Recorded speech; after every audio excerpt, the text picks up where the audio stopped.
Well, hello, and welcome to this English lesson about tools. And if you're wondering why it says part 3, it's because in the past, I've done 2 other lessons about tools. I think I did one in 2024, and I think I did one in 2025.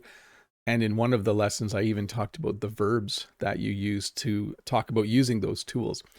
So this is technically part 3. So welcome to this English lesson about tools. These will be, I think, except for one tool, all tools that I have not talked about or taught before in a previous lesson. So some of them are somewhat unique, and I will explain in a moment why I chose this topic. But definitely we are going to talk about tools, mostly because this week I received a birthday gift from one of you, and that birthday gift was a chain hoist. So this is something I have talked about before, but it was a wonderful birthday gift. So thank you very much to the person who sent that. I won't mention their name because I'm not sure if they want the public recognition. But sometimes when you teach English on YouTube, people send you gifts for your birthday. And this was certainly a good gift for someone who lives on a farm. So without further delay, welcome to this English lesson about tools. Chain hoist. A lifting device that uses a chain and gears to raise or lower heavy objects. So this is an interesting looking contraption. Basically what it does is it amplifies a person's strength. It makes you stronger than you actually are, because as you move the one chain quickly, the chain with the hook moves very, very slowly. So it increases your ability to lift. If I could lift 100 pounds myself, with a chain hoist, I could probably lift 2,000 pounds, because as one chain is a loop, as I move that chain, there are gears inside that make the hook move very slowly, which makes you appear stronger than you actually are. So chain hoist, a lifting device that uses a chain and gears to raise or lower heavy objects. Staple gun.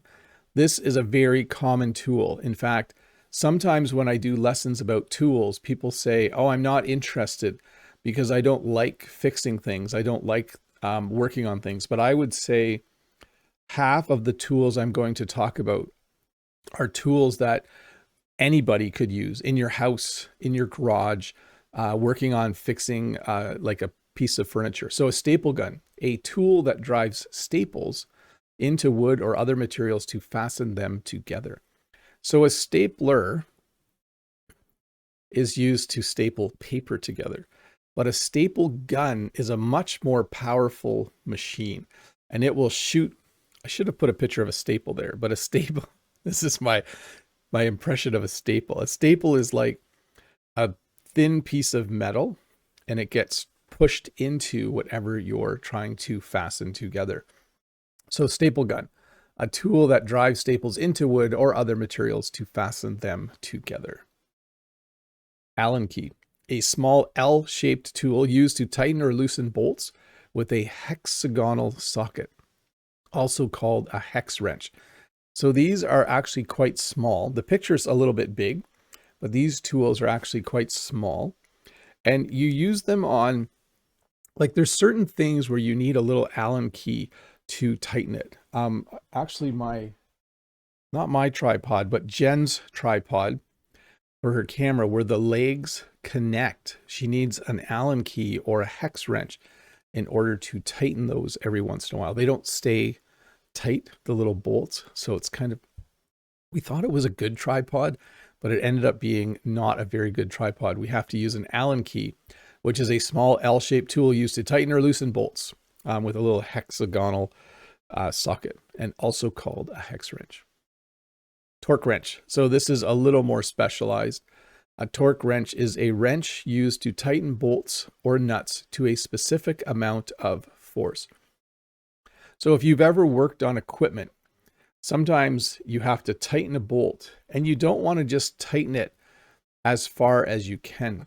You'll want to use a torque wrench, and you'll say that you want so many newtons or so many foot-pounds, I think is the other measurement. So you might say like 30 newtons. And then as you turn it, when it gets to that amount of force, it clicks and it won't tighten the bolt or nut anymore. So yes, do I have a torque wrench? I do have a torque wrench, and it is very handy for working on certain things like engines or motors or those kinds of things. A wrench used to tighten bolts or nuts to a specific amount of force. Adjustable wrench. Now this is the kind of wrench everyone should own, whether you like working on equipment or motors or just live in a house or an apartment. An adjustable wrench is a wrench with a movable jaw that fits different sizes of bolts and nuts. This is a very handy tool to have. You see here there are 3 sizes. If you are a homeowner, I recommend you just have a small one. Maybe you have just bought a piece of furniture and you have to put it together yourself. Maybe you have to undo a small bolt on something. An adjustable wrench is a handy type of tool to have. By the way, you also call this in North America a crescent wrench, because I think the most common, I think these actually say crescent on them. The most common kind is made by a company called Crescent. So it's sometimes called a crescent wrench, but I would call it an adjustable wrench. You can spin the little screw in there and then the jaw opens and shuts. So it's adjustable. So if the bolt is 10 millimeters or 9/16 or 1/2 inch or 12 millimeters, we use both. By the way, in Canada, when you buy tools that are specific sizes, you often end up buying metric and what's called SAE, I think, which is like in inches. So like I can go to my socket set and get a 1/2 inch socket, or I can go and get a 11 millimeter socket. So anyways, an adjustable wrench, movable jaws, fits different size bolts. Needle nose pliers. Pliers with long, narrow jaws used to grip, bend, or reach into tight places. These are really handy. Again, I mentioned earlier, this isn't just about tools that people who love working on equipment need. Some of these tools, I believe everyone should own. If you are in any way inclined to bend or poke or pry things, needle nose pliers are very, very cool to have. As you can see, they have a very long, narrow jaw. So it's easy with needle nose pliers to reach in order to, let's say you drop something somewhere and it's hard to get, you can use needle nose pliers to get them out. But anyways, needle nose pliers. Pliers with long, narrow jaws used to grip, bend, or reach into tight spaces. Now, I don't know around the world whether the tool that we call a vice grip is common. This is a very common tool in North America. A vice grip is actually a brand name. The general term is locking pliers, but the description here is a locking tool that clamps tightly onto an object so it can be held securely. So I own probably 5 pairs of vice grips. We talk about them as pairs because it's similar to a scissors. And they're just handy. I have small ones, I have big ones. There's even needle nose vice grips as well. But I would be curious around the world whether this is a common tool. It's almost like, it's the duct tape of tools. You know how duct tape can be used to fix anything? Duct tape is that gray tape. A vice grip can be used as a wrench. It can be used to tighten things. It can be used to squeeze things. It can be used as pliers. It can be used as a clamp to hold something for a long period of time. It's a very, very handy tool for sure. Wire cutter, a tool used to cut wire and small cables. So this is actually, I think I would call this a side cutter. I actually thought I had one here. I have some of my tools right over there. So it's very nice for cutting zip ties, by the way, cables.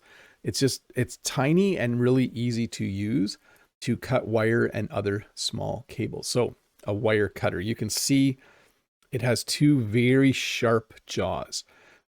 So just very good at cutting things. Wire cutter. And there's a lot of different types of wire cutters. This is just one example. Wire stripper, a tool used to remove the plastic coating from electrical wires without cutting the actual wire. So it's a little hard to see. Let's make this really big. He's actually cutting the wire. He's not using the little wire stripper part of the tool. Maybe this is a bad picture, but a wire stripper is a tool.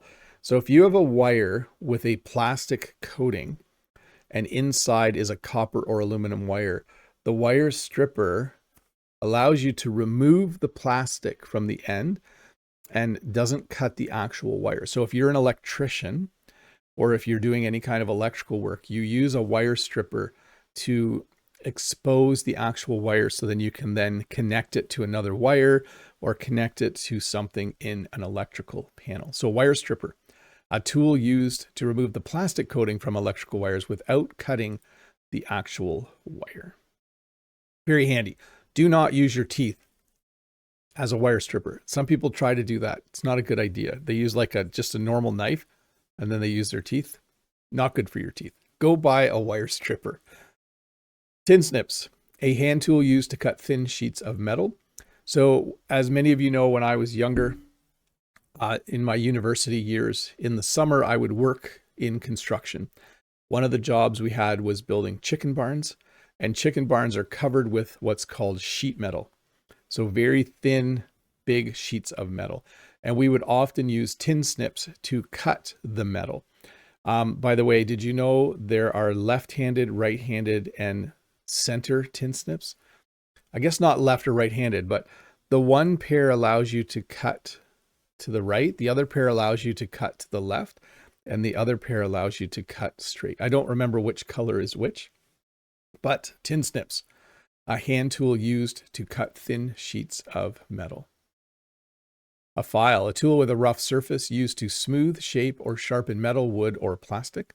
If you have fingernail clippers, there might actually be a little file inside of the fingernail clipper that you can use to file your nails.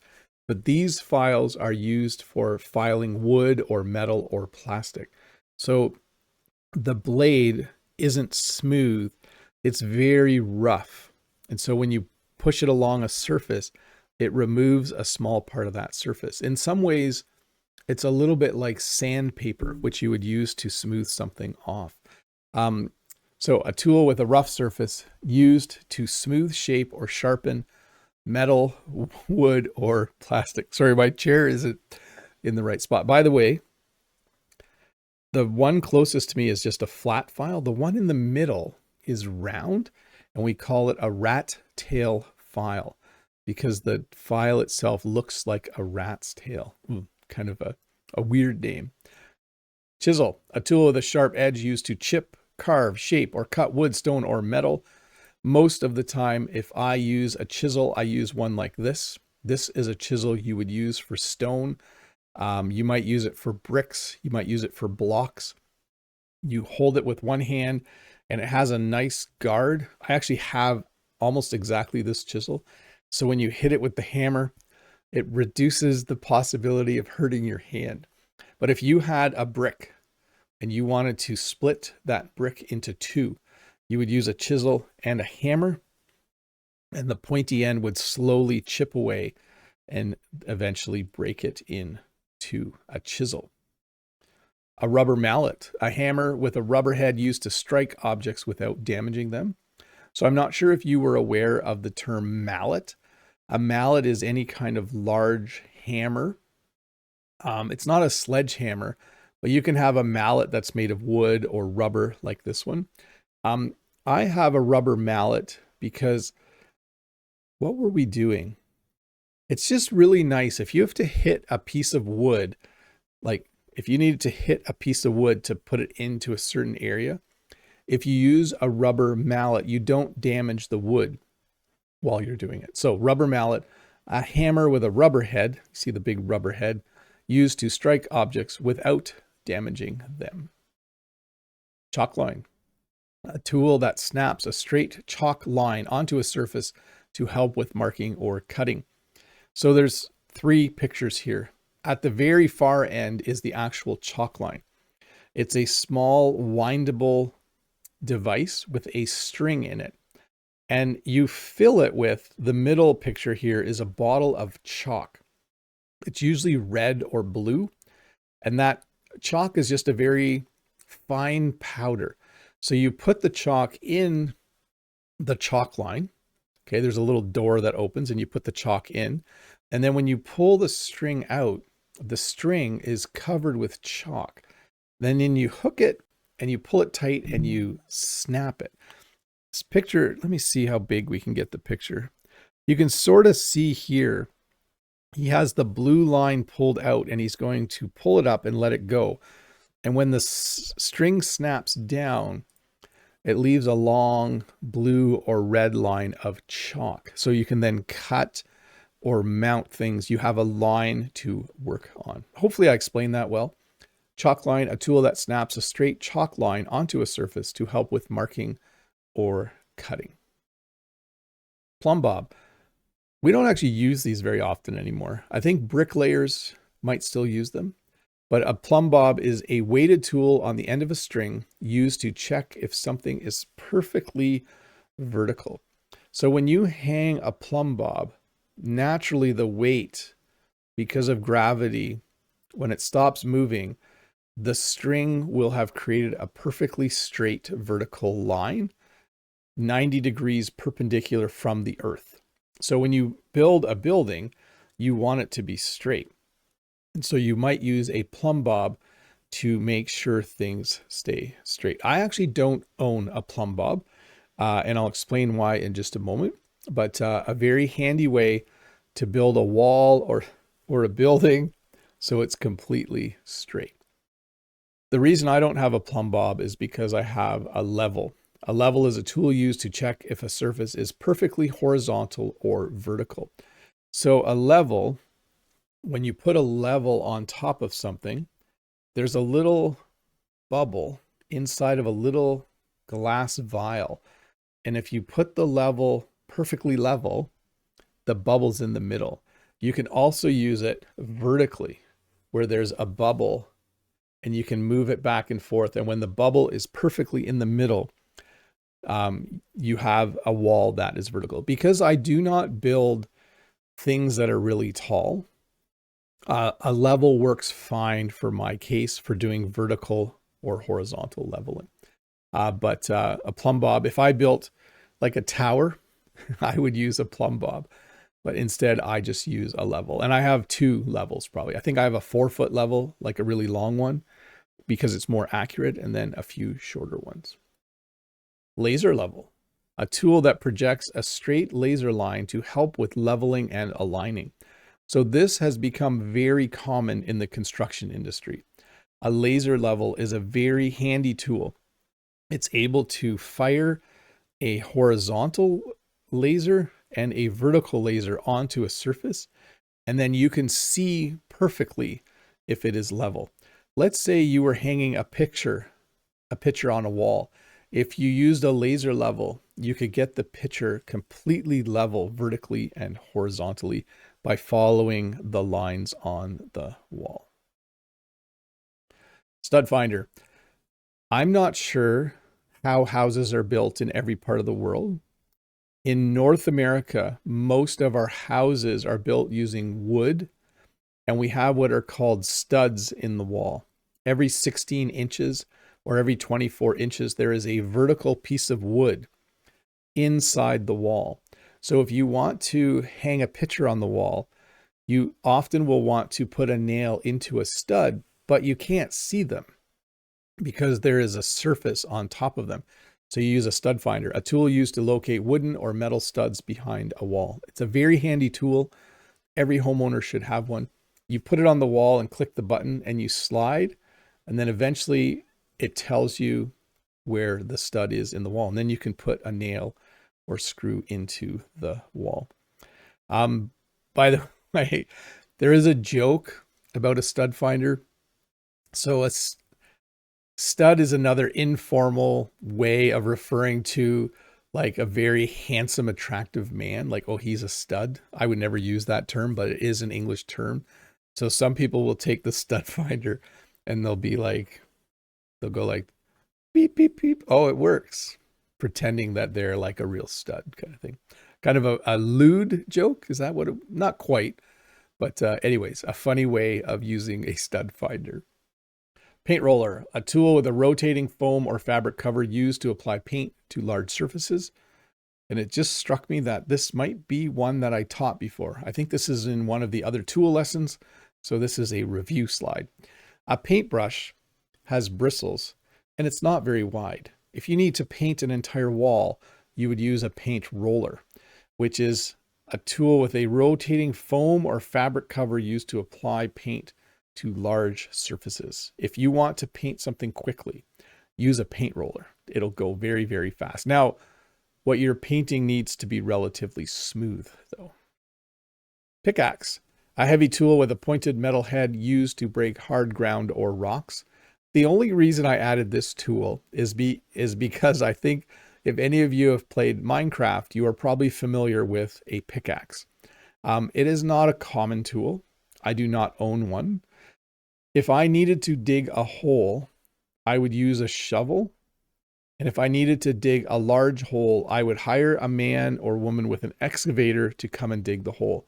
But a long time ago, people would have used a pickaxe to basically help dig the hole, a shovel and a pickaxe. A heavy tool with a pointed metal head used to break hard ground or rocks. Floor jack, a hydraulic tool with wheels used to lift a vehicle off the ground. So you could just call it a jack, but this specific type of jack is called a floor jack. You can see that it has small wheels on the bottom, so you can drive it on the floor. It wouldn't work very well in the lawn or on a gravel driveway, but in a workshop, if you have a nice concrete floor, you can use a floor jack. You can drive it and then you crank it and there's a little hydraulic cylinder. Every time you pump, it goes up a bit and it will lift whatever you are working on. So floor jack, a hydraulic tool with wheels used to lift a vehicle off the ground.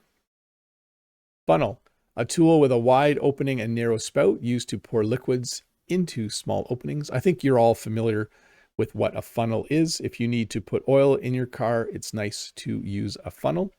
If you are putting spaghetti sauce in jars, you might also use a funnel for that. Grease gun, a tool used to apply grease to moving parts for lubrication. This is not something the average homeowner would own, but I do have a grease gun because I have farm equipment. And sometimes parts of the farm equipment that turn within each other, they'll have a grease nipple, which is a small spot where you can put the grease gun, and then you can pump grease into that part of it. That's what this man is doing here. If we make it really big, you can see he has put the nozzle onto the grease nipple, and he is putting grease into that moving part of that tractor. By the way, grease, this is a bad description, but it's like really thick oil, I guess. Like it's more of a gel, but it's definitely an oil product that helps to lubricate. Oil can, a small container with a spout used to apply oil to machines or tools. So I use a grease gun for bearings and pivot points on equipment. I don't use oil. Oil goes away too quickly, but I do put oil onto chains. And you might even have an oil can that you use to put oil on a bike chain or another type of chain. Battery charger, a device used to recharge a battery by supplying it with electricity. So you will plug this into the wall, and then you would use these two alligator clips. Anyone want to guess why they're called alligator clips? You'll put one on each terminal of the battery, the positive and the negative terminals. And then the battery charger will take electricity from the wall outlet and use a transformer to match the voltage of the battery and charge the battery. So battery charger, a device used to recharge a battery by supplying it with electricity. Zip ties and bungee cords, two of my favorite things. Zip ties are plastic fasteners used to bundle or secure wires, cables, or other objects together. The last thing I used bungee cords or zip ties for was to attach reflective things to poles in my soybean field to scare the geese away. But a zip tie has two ends. It has kind of like a little end with a a clicker, like and a pointed end. And then when you put the one in, it goes click, click, click, click, click, click, click, and it will tighten, but it will not loosen. You have to actually cut them with wire cutters. Bungee cord, stretchy cords with hooks on the ends used to secure or hold objects in place. The reason I said zip ties and bungee cords are two of my favorite things, it's because they're just so handy. If you have to, like if you put something on the roof of your van and you want to make sure it doesn't fly off, you would use bungee cords to hold it down. Bungee cords, stretchy cords with hooks on the ends used to secure or hold objects in place. Post hole digger. There are two kinds. Actually, there's more than two kinds, but it's a tool used to dig holes for fence posts. When I was young and at my first part-time job, or one of my first part-time jobs, I had to use the manual fence post digger. We sometimes call it a jab auger, I think, as well, where you jab it in the ground and then you pull out a bit of soil and then you jab it in the ground. That's how you would use it. That was a post hole digger. But eventually my boss rented the far one, which was, that one looks electric. The one we had was gas powered, and you could use that to dig post holes. But anyways, a tool used to dig holes for fence posts. A fence post is a post you put in the ground when you're building a fence. Heat gun, a power tool that blows very hot air to soften paint, shrink plastic, or dry materials. These are dangerous. Be very careful if you have a heat gun. The air that comes out of the end of a heat gun is hot enough to injure you, to burn you, but they are a very handy tool to have. If you need to soften paint, to remove paint, if you are using heat shrink tubing and you want to shrink the tubing, a heat gun is a great way to do it. Caulking gun, a tool used to apply caulk or sealant from a tube into cracks and gaps. So if you have a window that leaks, you might want to go buy a tube of caulking and a caulking gun, and you cut the end off the tip and you can put caulking into the gap where the window is leaking. Maybe at the bottom of, maybe you have a door on a shower and water leaks at the bottom. You might want to put caulking along. So this is a caulking gun. You get a tube of caulking, you cut off the end, you have to punch the end with a nail, and then you click it, like a click, click, click, and it slowly pushes the plunger in, and then the caulking will come out the other end. Nail gun, a power tool that drives nails into wood or other materials quickly and easily. So this nail gun is powered by air, so high pressure air. You can have, I think there are nail guns now that run off a battery as well. I'm not sure how those work, but you can put a nail in with a hammer, or you can just go ka-ch, ka-ch, ka-ch.